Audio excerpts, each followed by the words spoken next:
इस वीडियो में देखने वाले हैं कक्षा 10वीं का विज्ञान का जो मॉडल पेपर है वो देखने वाले हैं। वो दोनों स्टूडेंटों के लिए रुक जाना नई योजना से जिन स्टूडेंट ने फॉर्म भरा उनके लिए, और जो छात्र सप्लीमेंट्री आए विज्ञान विषय में तो उनके लिए। और सभी को सबसे पहले इन मॉडल पेपर में जो भी क्वेश्चन हैं इनको आपको अच्छे से याद कर लेना है। उसके बाद आप अन्य क्वेश्चनों को याद करें, पहले आपको इन्हीं को करना है। तो देखिए, पहले सही विकल्प आपके 8 अंक के देखने को मिलेंगे आपको। तो पहला प्रश्न है, जिन अभिक्रियाओं में ऊष्मा का अवशोषण होता है तो उसे कहते हैं। तो ऊष्मा का अवशोषण हो रहा है तो उसे ऊष्मा शोषी अभिक्रिया कहेंगे। तो इसका करेक्ट उत्तर हो जाएगा ए ऑप्शन। और दूसरा प्रश्न है यहाँ पर ऊपर दी हुई अभिक्रिया कौन सी है। तो इसका करेक्ट उत्तर हो जाएगा विस्थापन। अगला प्रश्न है, प्रकाश संश्लेषण की क्रिया पौधे में होती है तो पौधे की पत्ती में होती है। तो इसका करेक्ट उत्तर हो जाएगा पत्ती। आपको याद कर लेना है। यहाँ पर चौथा प्रश्न है, वृद्धि रोधक हार्मोन्स किसे कहते हैं। तो इसका करेक्ट उत्तर हो जाएगा डी ऑप्शन। अगला प्रश्न है यहाँ पर, मनुष्य में नर जनन तंत्र का भाग है। तो इसका करेक्ट उत्तर हो जाएगा सी ऑप्शन, शुक्रवाहिका।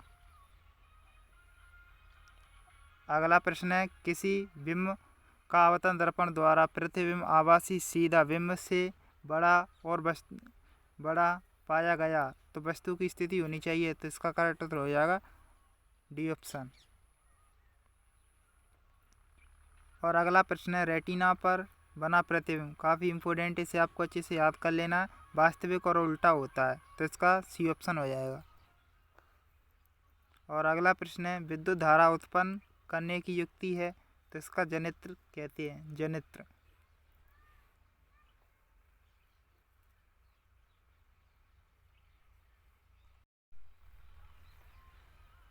अब यहाँ से सही जोड़ी आप यहाँ पर देख सकते हो। 8 अंक की आपको देखने को मिलेंगी। यहाँ पर देखिए, पहला एटीपी से आपको मिलाना है ऊर्जा मुद्दा ऐसे। और मुगलन से आपको मिलाना हाइड्रा। और मेंडल से मिलाना आनुवांशिकी। और अम्ल HCl से मिला देना आपको। विद्युत धारा का मात्रक होता है एम्पियर। घेंगा रोग, थायरॉक्सिन, डायप्टर लेंस की क्षमता अच्छे से याद कर लेना है, मरकरी द्रव धातु। इस प्रकार से इनको आपको मिला लेना है और याद कर लेना अच्छे से। इंग्लिश मीडियम वाले देख सकते हैं। अब यहाँ से अगला प्रश्न है, रिक्त स्थान भरिए, जिसमें पहला है, एंटासिड औषधि का प्रयोग के उपचार के लिए किया जाता है। तो इसमें आपको लिखना अपच के उपचार में। दूसरा, धातुएं विद्युत एवं ऊष्मा की होती हैं सुचालक। तो क्या लिखना है इसमें, सुचालक।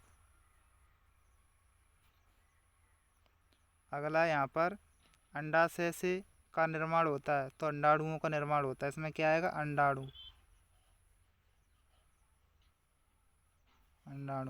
अगला, मेंडल ने के नियमों का प्रतिपादन किया था। तो इसमें आएगा आनुवांशिकी। अगला, तारों का टिमटिमाना तो अपवर्तन की घटना के कारण होता है। तो इसमें आएगा अपवर्तन। और एक अश्व शक्ति बराबर होते हैं 746 वाट। और अगला, ओजोन के अणु ऑक्सीजन के 3, इसमें आएगा 3 परमाणु से मिलकर बना होता है। इस प्रकार से आपको रिक्त स्थान कर लेना है।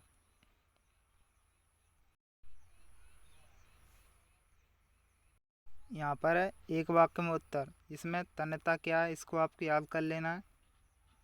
इन क्वेश्चनों को आपको देख लेना है, इनके उत्तर हम आपको बता देंगे वीडियो के लास्ट में। पहले आप क्वेश्चन देख लीजिए। तो देखिए, आपको क्वेश्चन यहाँ पर दिया हुआ है, अवक्षेपण अभिक्रिया से आप क्या समझते हैं, उदाहरण देकर समझाइए। इस क्वेश्चनों को आपको याद कर लेना है। देखिए, इस मॉडल पेपर में जो भी क्वेश्चंस हैं सभी इम्पोर्टेंट है, सभी को आपको याद कर लेना है। तेल एवं वसायुक्त खाद्य पदार्थों को नाइट्रोजन से प्रभावित क्यों किया जाता है। और छठवा इम्पोर्टेंट है, सभी को याद कर लेना अच्छे। मिश्र धातु क्या, उदाहरण देकर समझाइए। और विद्युत के तार धातुओं के बनाए जाते हैं क्यों। अगला है, क्रियात्मक समूह किसे कहते हैं। और अथवा वाला आपको कर लेना, हाइड्रोकार्बन क्या है। और भोजन के पाचन में लार की क्या भूमिका है और लसिका एवं रक्त में दो अंतर। और यहाँ पर है स्वपरागण क्या है, द्विविखंडन बहुविखंडन किस प्रकार भिन्न है,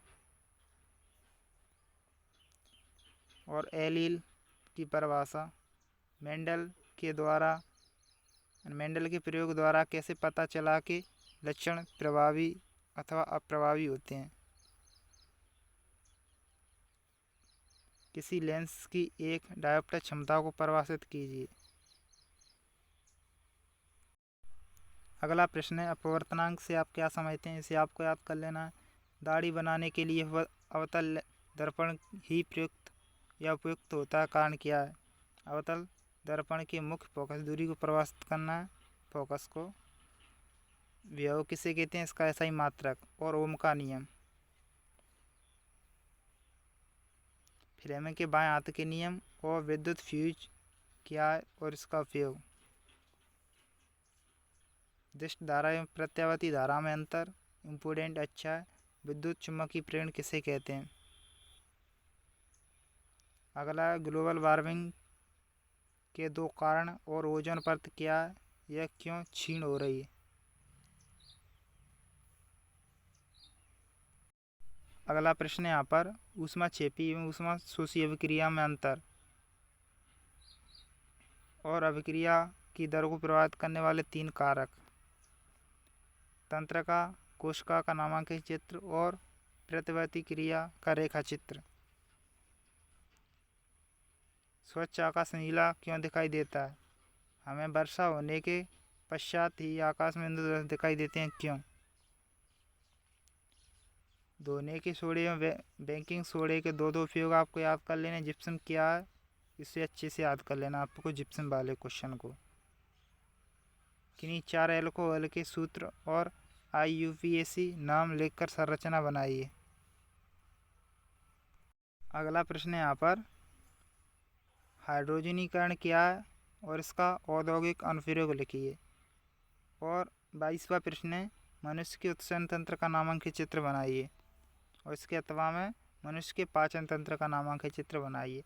तो आपके पेपर में 22 क्वेश्चन आपको देखने को मिलेंगे। इस प्रकार से हमने जो मॉडल पेपर आपको बता दिए और जो भी क्वेश्चन इस मॉडल पेपर में दिए गए हैं आप सभी को अच्छे से याद कर लेने हैं। काफ़ी महत्वपूर्ण क्वेश्चन इन मॉडल पेपर में दिए हुए हैं और आपके पास टाइम नहीं है, इसलिए रुक जाना नहीं वाले स्टूडेंट पहले इस मॉडल पेपर को अच्छे से याद कर लें। और अगर आप इन क्वेश्चनों को अच्छे से याद कर लेते हो तो आप कमेंट ज़रूर कीजिएगा, इस वीडियो के नीचे आप कमेंट कीजिए, जिससे हम आपको साइंस के और इम्पोर्टेंट क्वेश्चन आपको प्रोवाइड करा देंगे जो छात्र सप्लीमेंट्री हैं, क्योंकि उनके पास तो अभी टाइम है सप्लीमेंट्री वालों के लिए तो उनके लिए हम इम्पोर्टेंट और क्वेश्चन प्रोवाइड करा देंगे। लेकिन जो रुखसाना योजना से जिन स्टूडेंट ने फॉर्म भरा वो पहले इस मॉडल पेपर को लगा लें।